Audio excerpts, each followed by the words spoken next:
Hi, morning സ്റ്റോറീസിലേക്ക് ഒരിക്കൽ കൂടി എല്ലാവർക്കും സ്വാഗതം. ദുർബലനിൽ നിന്നും ശക്തനിലേക്ക് എന്നാണ് നമ്മുടെ ഇന്നത്തെ കഥയുടെ പേര്. വളരെ കാലങ്ങൾക്ക് മുൻപ് ജപ്പാനിൽ ഒരു ഗുസ്തിക്കാരൻ ഉണ്ടായിരുന്നു. വെള്ളം എന്ന അർത്ഥം വരുന്ന വാട്ടർ എന്നാണ് അദ്ദേഹത്തിന് മാതാപിതാക്കൾ പേര് നൽകിയത്. വാട്ടർ വളരെ ശക്തനായിരുന്നു. ഗുസ്തിയിൽ മികച്ച പ്രകടനം കാഴ്ചവെക്കാൻ വാട്ടറിന് സാധിച്ചിരുന്നു. തന്റെ അധ്യാപകനെ പോലും മലർത്തിയടിച്ചിരുന്നു.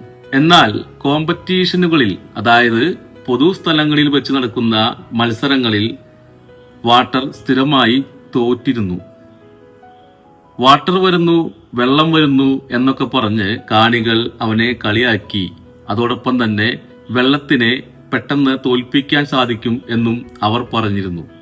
അങ്ങനെയാണ് അവന് ആത്മവിശ്വാസം കുറഞ്ഞ് അവൻ മത്സരങ്ങളെല്ലാം തോറ്റിരുന്നത്. ഇതിൽ ദുഃഖിതനായ വാട്ടർ അടുത്തുള്ള ഒരു സെൻ ആശ്രമം സന്ദർശിക്കാൻ തീരുമാനിച്ചു. അവിടെയുള്ള ജ്ഞാനിയായ ഒരു ഗുരുവിനോട് തന്റെ സങ്കടങ്ങളെല്ലാം പറഞ്ഞു. എല്ലാം ശ്രദ്ധിച്ചു കേട്ട ഗുരു പറഞ്ഞു, വാട്ടർ, നീ വെള്ളമാണെന്ന ബോധ്യം നിനക്ക് ഉണ്ടാകണം. വാട്ടർ അപ്പോൾ പറഞ്ഞു, ഗുരു, എനിക്ക് നല്ല ബോധ്യമുണ്ട്. ശക്തിയില്ലാത്ത, ശക്തനല്ലാത്ത വെള്ളം ആണ് ഞാൻ. ഗുരു തിരിച്ചു ചോദിച്ചു, വെള്ളം ദുർബലമാണെന്ന് ആര് പറഞ്ഞു? നീ മുഴുവനും വെള്ളം ആണെന്ന് ധരിച്ച് ധ്യാനം ചെയ്യാൻ പഠിക്ക്. അത് ഞാൻ നിനക്ക് പഠിപ്പിച്ചു തരാം. ഗുരു തുടർന്ന് പറഞ്ഞു, നീ ഇന്ന് ഈ ആശ്രമത്തിൽ ചിലവഴിക്കുക. യഥാർത്ഥ വെള്ളമാണെന്ന് മനസ്സിൽ വിചാരിച്ചുകൊണ്ട് ധ്യാനിക്കുക. കടൽ വെള്ളത്തിൽ നീ ഉണ്ടെന്നും ആ കടൽ വെള്ളം എല്ലാ തിരമാലകളിലും ഉണ്ടെന്നും കപ്പലുകളിലും പാറക്കെട്ടുകളിലും നീ ആഞ്ഞടിക്കുമെന്നും ധ്യാനത്തിൽ നീ മനസ്സിലാക്കി മുന്നോട്ടു പോവുക.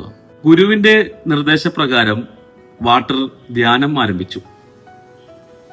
കടൽ വെള്ളത്തിൽ ലയിച്ചു ചേർന്ന് തിരമാലകളിലും പാറക്കെട്ടുകളിലും ഒപ്പം തന്നെ കപ്പലുകളിലും വാട്ടർ ആഞ്ഞടിച്ചു. കടൽ തീരത്തെ മൺകൂനകൾ വരെ വാട്ടർ തട്ടിത്തെറിപ്പിച്ചു. ഗുരു നോക്കുമ്പോൾ വാട്ടർ ധ്യാനത്തിൽ മുഴുകിയിരുന്നിരുന്നു. അവന്റെ മുഖത്തും ഒപ്പം തന്നെ അവന്റെ ശരീരഘടനയിലും ആത്മവിശ്വാസം ബലപ്പെടുന്നതും ഗുരു ശ്രദ്ധിച്ചു. അടുത്ത പ്രഭാതത്തിൽ ഗുരു വാട്ടറിനെ തട്ടിയുണർത്തി. എന്നിട്ട് പറഞ്ഞു, നീ ശക്തനായി മാറിയിരിക്കുന്നു.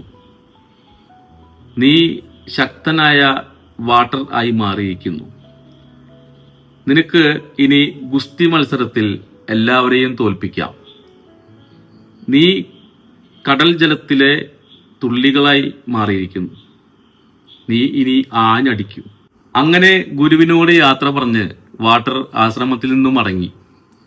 ആ മടങ്ങിയ ദിവസം തന്നെ ഒരു ഗുസ്തി മത്സരത്തിൽ പങ്കെടുക്കാൻ വാട്ടറിന് സാധിച്ചു. കടലിലെ തിരമാലകൾ ആഞ്ഞടിക്കുന്ന പോലെ ആ മത്സരത്തിൽ